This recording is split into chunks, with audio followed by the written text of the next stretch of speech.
ఉన్న బంగారాన్ని విడిపించి ఆ రోజు ఆన్లైన్ రేటుకే మేము కొంటాం. Sharma gold company. Suman TV ప్రేక్షకులకి నమస్తే. మరి కొత్త సంవత్సరంలో అడుగుపెట్టబోతున్నాము. సెలబ్రేషన్స్ మాత్రమే చేసుకుంటే సరిపోద్దా? మనము అసలు ఈ సంవత్సరం ఎట్లుండబోతుంది అనే విషయం తెలుసుకుంటే చాలా బాగుంటుందని మాకు అనిపించింది. అందుకోసమే దానికి రైట్ పర్సన్ అయిన గురువు గారిని ఈరోజు పిలవడం, ఇన్వైట్ చేయడం జరిగింది మన స్టూడియోకి. ఆయన్నే మీ అందరికీ బాగా పరిచయం ఉన్న ప్రముఖ ఆస్ట్రాలజర్ అయ్యప్ప శ్రీకృష్ణ సుధీ గారు. మరి గురుగారు నమస్తే. నమస్కారం అండి. మరి ధనుసు రాశి వారికి ఏ విధంగా ఉండబోతుంది ఈ సంవత్సరం? ధనుసు రాశి వారి జీవితాన్ని గతం ఒకటి, హ్మ్. భవిష్యత్తు మరొకటి. ఓకే. దానికి ఈ సంవత్సరం సంధికాలం. ఓ. అంటే ఎవరైనా సరే గతం కంటే భవిష్యత్తు బాగుండాలనుకుంటారు. వీళ్ళకి గురుడు ఎంత దోహదకారి అంటే ఆ ఉజ్వలమైన భవిష్యత్తుకి బంగారు బాట ఈ సంవత్సరం పడుతుంది. ఎందుకంటే గురుడు 7th వస్తాడు. అలానే రాహు తృతీయ రాహు ఉన్నాడు. ఓకే. రాహు ఎప్పుడైతే తృతీయంలోకి వస్తాడో అసలు వీళ్ళ పనులు ఆగమేఘాల మీద పూర్తవుతాయి. ఓకే. అంటే ఒక వ్యక్తి లేకుంటే అధికారంలో ఉన్నటువంటి క్రియాశీలక వ్యక్తులైనా సరే వీళ్ళ పని అనేసరికి వాళ్ళది ఒక పెద్ద తపస్సులాగా పూర్తి చేసి త్వరగా వీళ్ళ చేతిలో పెడదామనే ప్రయత్నం తీవ్ర స్థాయిలో జరుగుతుంది. ఓహో. అంత అనుకూలమైన ఫలితాలు ఉన్నాయి. ఓకే. ముఖ్యంగా గురుబలం, రాహు బలం. చెడు చేసేవాడే మనకు మేలు చేసే పరిస్థితి. అంటే ఓకే. రాహు శత్రువు కూడా తప్పని పరిస్థితుల్లో దండం పెట్టి ఇది నీదే బాబు అని చెప్పేసి వదిలేసి పారిపోయే పరిస్థితుల్లో వీళ్ళ జాతకం ఉంది. ఓహో. అంత అద్భుతంగా గురువు రాహువు తోడ్పడుతున్నారు. అంటే రాహువు అన్ని రాసుల్లో ఒక ఎత్తు అండి, కుంభరాశిలో రాహు ఒక ఎత్తు. మీరు కొంతమంది వ్యక్తుల జాతకాలు కనుక పరిశీలిస్తే ప్రముఖమైన స్థాయికి వెళ్ళారు. వాళ్ళ జాతకంలో అంత బలీయమైన గ్రహాలు లేవు. కుంభంలో రాహు ఒక్కడ దానివల్ల ఆ వ్యక్తి అంత అద్భుతమైన ఫలితాన్ని పొందగలిగారు. కాకపోతే రాహు కుంభంలోకి వచ్చిన దానివల్ల కుంభం ధనస్సుకు తృతీయ స్థానం అవుతుంది. తృతీయంలో రాహు ఉంటే ధైర్యవాన్, పరాక్రమవాన్, ఆయుష్యవాన్, బహువీర్యవాన్ అని చెప్తాడు. 1 person will secure them with fully loaded gun like A body guard అని చెప్తాడు.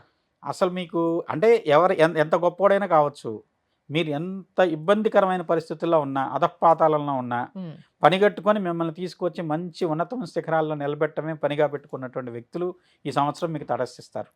అసలైన రాజభోగం అంటే ఇదే కావచ్చు. అసలు నిజంగా చెప్పాలంటే ఒక ఉజ్వలమైన భవిష్యత్తుకు ఈ సంవత్సరం రాచబాట వేస్తుంది. Very nice. గురువు, శని, రాహు, ఇంకా ఈ గ్రహం ఆ గ్రహం అని కాదు, అన్ని గ్రహాలు వీళ్ళకి తోడ్పడతాయి. ఓకే. అంటే కొంతమంది వ్యక్తులు ఇది కొంటే దానికి విలువ వస్తుంది అంటారు కదా, అప్పటి వరకు స్తబ్దంగా ఉన్న షేర్ వీళ్ళ దగ్గరకు వచ్చింది అనుకోండి, దానికి అప్పుడు రేజ్ వస్తుంది. ఓహో. అలానే అదే కావచ్చు. ఇప్పుడు ఒక స్థలం తీసుకున్నారు, అప్పటి వరకు అది ఎక్కడో పక్కన ఉంది, దాని పక్క నుంచి ఒక మంచి బైపాస్ రోడ్ లాంటిది ఫామ్ అవుతుంది.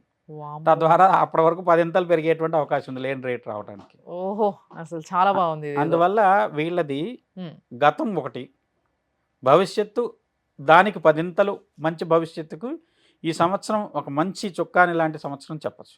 అద్భుతం. మరి ఇవన్నీ వింటుంటే నిజంగా రాజకీయ నాయకులకు ఏ విధంగా ఉంటుందో తెలుసుకోవాలని ఉంది. ఎందుకంటే వాళ్ళకి కావాల్సినవన్నీ ఈ రాశిలో ఉన్నాయి.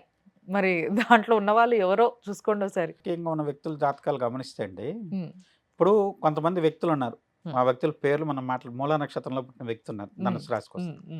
ఆ మూలా నక్షత్రం ఉన్న వ్యక్తికి కొన్ని ఈక్వేషన్స్ కలిసి ఒక ఉన్నత పదవి దక్కుతుంది. ఓహో. ఇప్పుడు కొంతమంది వ్యక్తులు ఇవాళ వరకు ఏ పదవి లేదు, కానీ వాళ్ళ ప్రముఖమైన రాజకీయవేత్త, ఏదో చేస్తే అపోజిషన్ లీడరో ఇలాంటివి చేసి ఉండొచ్చు దేశంలో, కానీ ఆ వ్యక్తికి ఏదో ఈక్వేషన్ కలిసి వచ్చి ఆ వ్యక్తిని ఆ స్థానంలో కూర్చోబెట్టాలనేటువంటి పరిస్థితి క్రియేట్ అయ్యి ఆ వ్యక్తికి ఉన్నతమైన స్థానం దక్కుతుంది.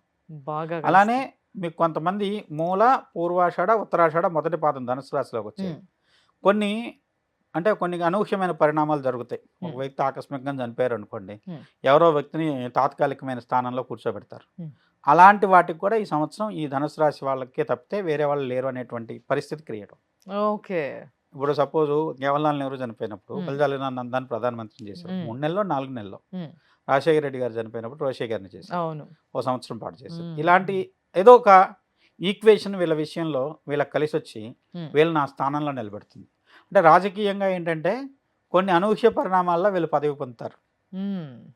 అంతవరకు లేదు, కానీ వీళ్ళు పదవి పొందడానికి ఆస్కారం కలిగిస్తుంది. ఎందుకంటే రాహు చేసే మాయ మిగతా గ్రహాల వల్ల కాదండి. మిగతా గ్రహాలు గురుడు అనుకోండి యోగం చేయాలి, గురుడు ఏం చేస్తాడు అంటే ఒక యోగం చేయాలి అంటే ముందు ఆ వ్యక్తి చదువుకోవాలి, తర్వాత దానికి సంబంధించినటువంటి దాంట్లో పోటీ పరీక్షలు రాయాలి, దాని తర్వాత ఉద్యోగం ఇస్తాడు. రాజు ఉద్యోగం ఇవ్వాలనుకోండి, రాహు ఎవరినైనా కాదని తీసి పక్కన పెట్టారని ఇలా తీసుకెళ్ళి పొజిషన్ ఇస్తారు. ఓహో! అంటే ఇప్పుడు తల్లిదండ్రులకి ఏదన్నా ఈ ఉద్యోగం పొందిన కాంపెన్సేషన్ గ్రౌండ్స్‌లో ఉద్యోగం పొందిన వాళ్ళు ఉంటారు చూసారు. హ్మ్. అలాంటివి ఎక్కువ ఈ రాహు బలీయంగా ఉన్న చార్ట్‌లో కనపడతాయి. ఓకే. ఓకే. ఓకే. ఓకే. మరి అంటే ఇప్పుడు ఒకవేళ ఈ సినిమా రంగంలో ఉన్న వాళ్ళ పరిస్థితి ఏంటంటారు? వీళ్ళకి ఇంకా బావుంటుందంటారా? ఈ రంగం, ఆ రంగం అని లేదండి. ఆ! ఎందుకు పనికి రాదు అని చెప్పి పక్కన పడేసిన సినిమాలు కూడా ఆ! ఈ సంవత్సరం రిలీజ్ చేయగలిగితే వీళ్ళు అది సూపర్ హిట్ కొడతారని చెప్పొచ్చు. ఓహో! మూల కావచ్చు, హ్మ్. పూర్వషాఢ కావచ్చు. అంటే మీరు హ్మ్. అడిగారు కాబట్టి ఒక వ్యక్తి రాజకీయ సినిమా రంగంలో క్రియాశీలకంగా ఉన్నాడండి. హ్మ్. అంతకుముందు పెద్ద స్టార్స్‌తోనే 2, 3 సినిమాలు చేశారాయన. హ్మ్.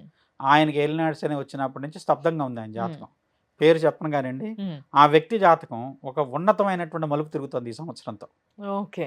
ఓకే. ఆయన ఇంతవరకు కూడా ఏదో చిన్న చిన్న క్యారెక్టర్‌లు కూడా చేసుకుంటున్నాడు. క్యారెక్టర్ ఆర్టిస్ట్‌గా కూడా పనిచేస్తాడు. ఆ! కానీ అంతకుముందు పెద్ద స్థాయి నటులతో సినిమాలు చేశాడు. హ్మ్. హ్మ్. అలాంటి వ్యక్తి మళ్ళీ ఒక దర్శకుడిగానో, లేదంటే ఒక నిర్దేశకుడిగానో ఉన్నతమైన స్థాయి ఫలితాన్ని పొందడానికి ఈ ఓకే. సంవత్సరం ఆయనకు ఒక మంచి గుర్తింపు వచ్చేటువంటి పరిస్థితి కనపడుతుంది. అద్భుతం అసలు. మరి విద్యార్థుల చదువుల పరిస్థితి ఏంటంటారు? విద్యారంగంలో ఉన్న వాళ్ళకు శని అర్ధాష్టమంలోకి వెళ్తాడు. హ్మ్. దానివల్ల ఏంటంటే ఫలితం ఉన్నత శ్రేణి ఫలితం పొందలేరు కానియండి. కానీ ఫలితం బాగానే ఉంటుంది. ఓకే. ఎందుకంటే తృతీయాధిపతి చతుర్థంలో ఉంటే గుర్తింపు ఎక్కువ ఇస్తాడు. హ్మ్. మామూలుగా కొంతమంది ఇప్పుడు మనం రోడ్డు మీద వెళ్తున్నప్పుడు హ్మ్. ఒక ఫౌండేషన్ స్టోన్ లాంటి వాటి మీద కొన్ని పేర్లు చూస్తాం. హ్మ్. అలాంటి పేర్లు పడడానికి కూడా తృతీయ చతుర్థాధిపతుల సంబంధం చెప్తాం కారణం. హ్మ్. అలానే ఈ సంవత్సరం ఏంటంటే తృతీయాధిపతిగా ఉన్నటువంటి శని చతుర్థ స్థానంలోకి మారిన దానివల్ల హ్మ్. తృతీయ స్థానం చతుర్థానికి వెళ్ళాడు. చిన్న చిన్న ఆటంకాలు ఉంటాయి. హ్మ్. అంటే మిగతా అన్ని రాసులకి అర్ధాష్టమ శనిని దోషిగా చెప్తాం. హ్మ్. వృశ్చిక రాశి పరంగా దోషిగా చెప్తాం. హ్మ్. ధనుస్సు రాశి పరంగా అదే యోగిగా చెప్తున్నాం. ఓకే. ఎందుకు అంటే ధనుస్సు రాశి మీనరాశికి అధిపతి గురుడే అవుతున్నాడు. ఆహా! అందువల్ల ఈ రాశి అధిపతి కంట్రోల్‌లో ఉన్నటువంటి ఆ గ్రహం కొంతవరకు అనుకూలమైన ఫలితాలు ఇస్తుంది. ఓకే. కాకపోతే ఏంటి అంతకుముందు ఉన్నటువంటి కంఫర్ట్స్ కొంచెం తగ్గుతాయేమో కానియండి. హ్మ్. కానీ యోగం ఉంటుంది.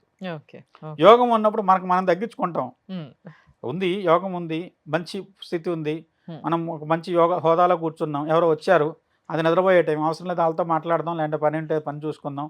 ఆ పని ఏదో రకంగా ఫుల్‌ఫిల్ అయితే 4 డబ్బులొస్తాయో, లేదంటే 4 మంచి ఇంకంతకంటే మంచి ఉన్నతమైన ఫలితం ఏదన్నా వస్తుందని చెప్పి ఆ విధంగా మనం కృషి చేస్తాం. అద్భుతం.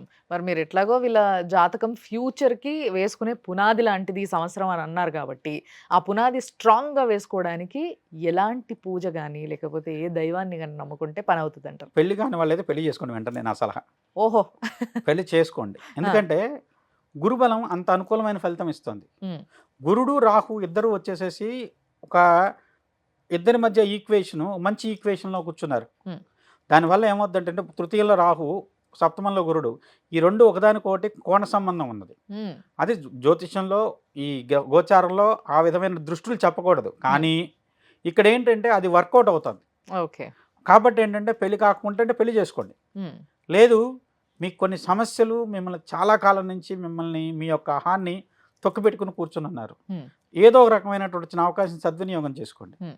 తద్వారా వచ్చేసి ఉన్నత శ్రేణి ఫలితాలు కలుగుతాయి. ముఖ్యంగా వచ్చేసి హ్మ్. మీరు ఒక బలీయమైనటువంటి శక్తి రూపంలో ఉన్నటువంటి దేవతలను ఆరాధించండి. వీరభద్రుడు, హ్మ్. సుదర్శనుడు, హ్మ్. ఆయుధ రూపంలో ఉండే దేవతలను పూజిస్తున్నాం మనం. హ్మ్. హ్మ్. అలాంటి వాటిని పూజ చేయండి. హ్మ్. చాలా విశేషమైన ఫలితం ఉంటది. పరశురాముడు హ్మ్.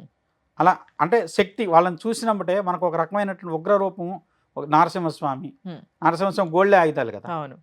కాబట్టి అలాంటి దేవతలను గనక ఆరాధించినట్టయితే హుహు. మీకు ఎక్కడ లేని శక్తి వస్తుంది. ఓకే. తద్వారా వచ్చేసి అసలెవ్వడు చేయలేడు ఈ పని అన్నది కూడా మీరు చిటికలో చేసుకోగలుగుతారు. అద్భుతం.